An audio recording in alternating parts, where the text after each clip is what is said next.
Hello hi friends, जय जगन्नाथ। मो channel home food and cooking को स्वागत।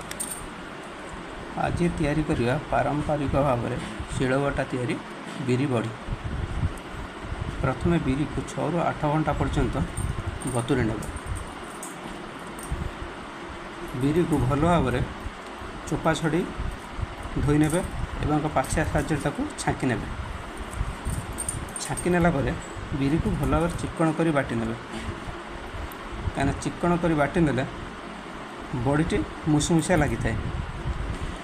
तापर से बिरी बटा को 10 ରୁ 15 मिनिट पर्यंत भल कर फेणे नेबे। सेतरे टिके लूण एवं गोटा जीरा पकई मिसई नेबे। एबे बिरी बटा प्रस्तुत हो जाइए। यही बिरी बटा एक चला किंबा कंची साहाଯ୍य बिछे नेबे। से चला किंबा कंची को प्रथम किसी तेल पकई सोरिष तेल किंबा रिफाइन तेल पकई भल भाव तापर मारी नेबे। कहीं मारी नेले बड़ी गुड़ी सुखीगला पर शीघ्र बाहरी जीव। यही बिछा होता बड़ी को 3 ରୁ 4 दिन पर्यंत भल कर सुखे नेबे।